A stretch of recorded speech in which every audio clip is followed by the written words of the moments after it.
Immediate tears. Oh my gosh, it's so sad.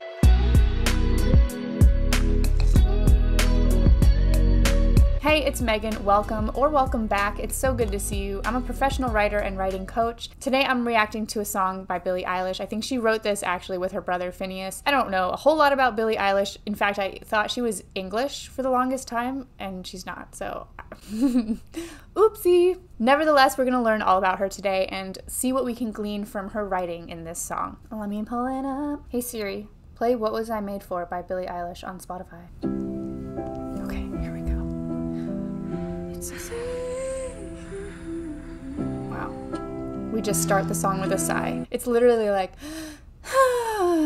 at the beginning. Oh my gosh. Not to mention the music is so sad. Oh, disclaimer that I put in my last video, but I should say it again. I'm not a musician, so I'm not going to be critiquing any of the musical qualities. I'll probably mention them here and there, but really I'm going to be focusing on the writing because that is more my wheelhouse. So just so you know.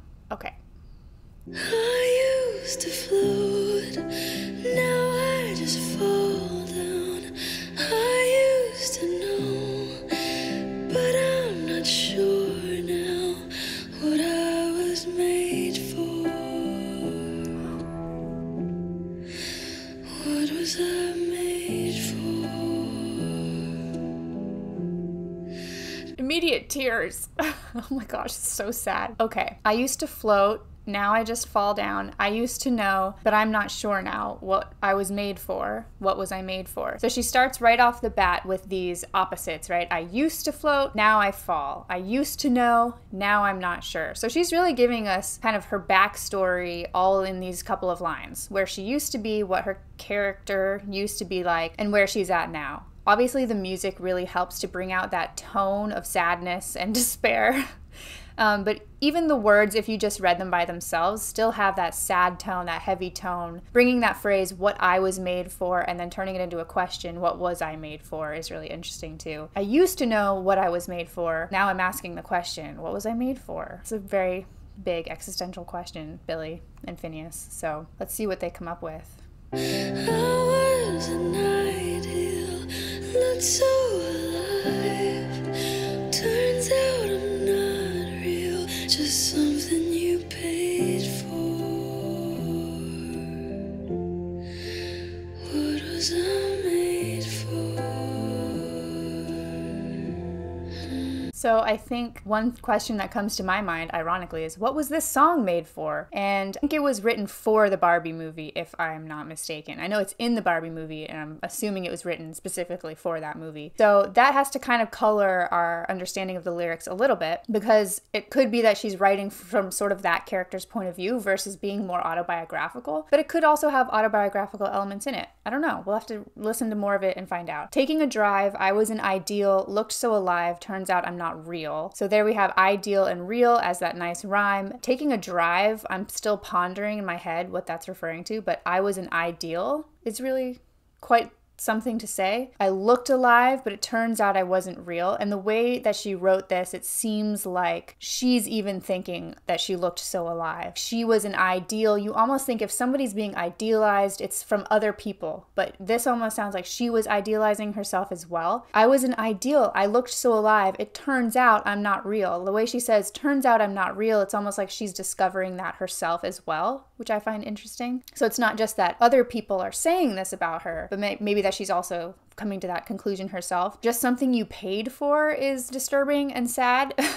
That line makes me think more about the Barbie movie, as she's just something you paid for. You just pay for the Barbie and it's not real. It looks like an ideal, blah, blah, blah. If you think about it as in reference to a real person, that could be, I could get down some dark roads. Okay. 'Cause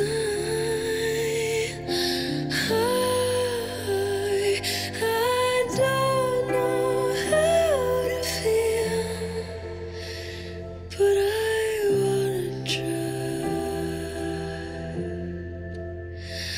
I don't know how to feel. Those harmonies are really nice, but also really sad.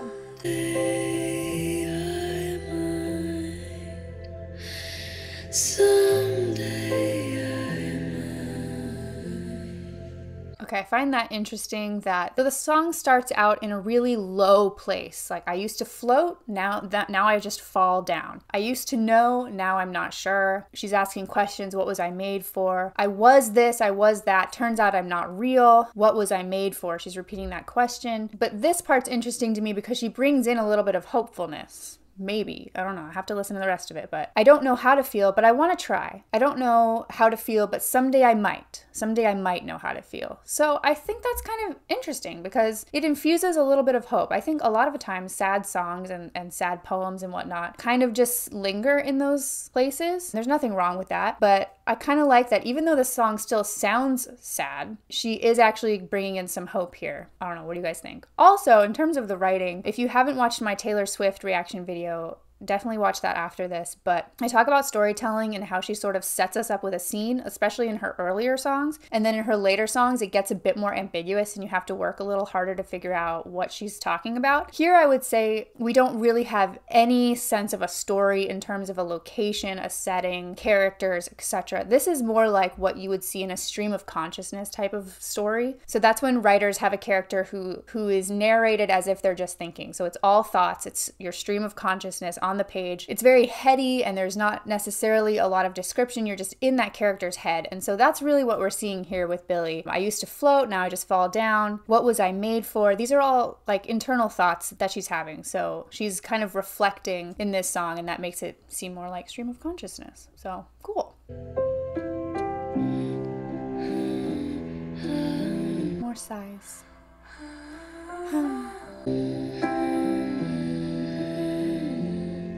The nice thing about music and writing for music is you can do things like that. If I put ha, ha, in a poem, people would be like, that's how it's written. Ha, If I put that in a story, people would think I'm crazy. Anyway, okay. When did it end? All the enjoyment.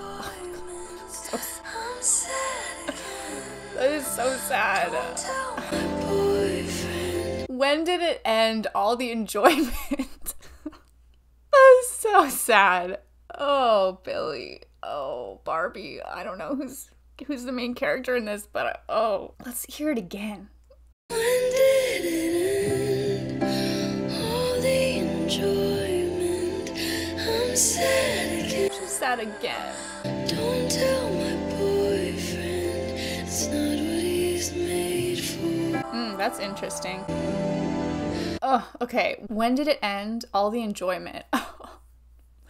I think that's an interesting way of writing that line because you could have written it more directly like, when did all the enjoyment end? And this could be a rhythm thing. When did it end? All the enjoyment. Da da da da da da da. Like it fits with the rhythm of the song and the melody, but it's, I don't know, it's just a more rhythmic way to put that. So I think it's more poetic. Like instead of saying, when did all the enjoyment end? Which is, I don't know, just don't have that same kind of kick. You know what I'm saying? So I think that's cool how she wrote that. I'm sad again. So that tells us that she's been sad before. This maybe not the first time she's been thinking about this. Don't tell my boyfriend. Well, I'm glad to know she has somebody special in her life and potentially a source of social support because she needs that when she's sad. We all do. But she doesn't want him to know that she's sad, so that's probably not healthy or helpful. But anyway, don't tell my boyfriend it's not what he's made for. That's interesting. And that makes me think too about like Barbie and Ken. Is she talking about Ken? I don't know. But let's just say she's not for a second because I don't know who the character is in this. Is it Billie or is it Barbie? I don't know. So I'm sad again. Don't tell my boyfriend it's not what he's made for. What was I made for? So she knows what he's made for apparently, or at least thinks she knows, which is kind of funny because she was talking about how she thought she knew what she was made for. Now she doesn't. Maybe she doesn't actually know what her boyfriend's made for. She just thinks she does, like she thought she knew what she was made for. Does that make sense?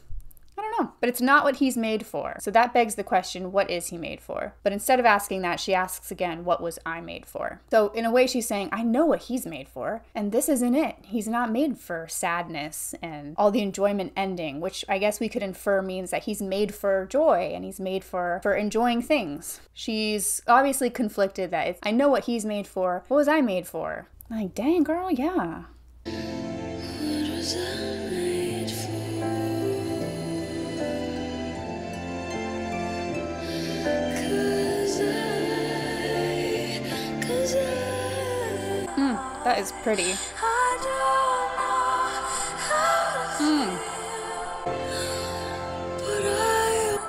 That was so pretty. Let's listen again.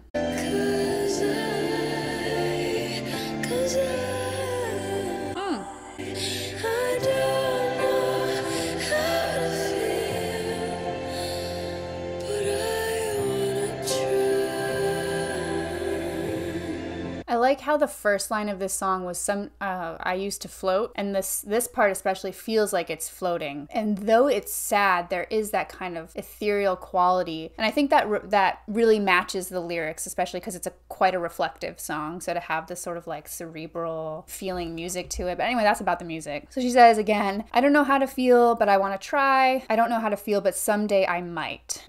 So she's hopeful.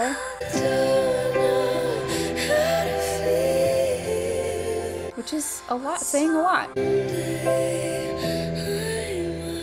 She's going through a little identity crisis, so she's got some hope though, that's good. Oh no, these lyrics are even sadder. Oh no. I'm not ready. Think I forgot how to be happy. Something I'm not, but something I can be. Something I wait for. Something I'm made for. God, I'm gonna cry. It's so sad. Let's listen again. Think I forgot how to be happy. Stop it. Not, but something I can be. Something I wait for. Oh. Something I can't. I wait for.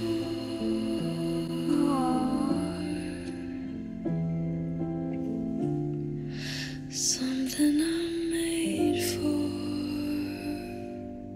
for. Okay, oh my gosh. Well, that was sad, but beautiful, which is kind of my favorite combination of things. So I love it. Think I forgot how to be happy. Y'all, that is so sad. Something I'm not, but something I can be. Something I wait for. Something I'm made for. So this is actually, there's a poetic device.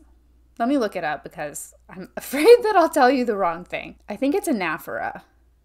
I should know this because I literally taught a workshop on this once. Yes, okay. Anaphora is a poetic device where you repeat the same word or phrase at the beginning of each line. So when she goes, something I'm not, but something I can be, something I wait for, something I'm made for, technically that's Anaphora. So cool. I like that she doesn't exactly say that happy is what she's referring to. Think I forgot how to be happy. Something I'm not, but something I can be. So you have to kind of pause and go, oh, wait, she's talking about happy. Happy I'm not, but happy I can be. Happy I wait for. Happy is something I'm made for. So, okay, it's sad, but it's actually hopeful. When you listen to it, it just sounds sad. I remember when I heard it in the movie, I thought it was just really sad. Now that I'm looking at the words though, there's actually hope in there. So something I'm not, something I can be. She thinks she can be happy, and she ends the song knowing that happy is probably something she's made for. She can pull out of this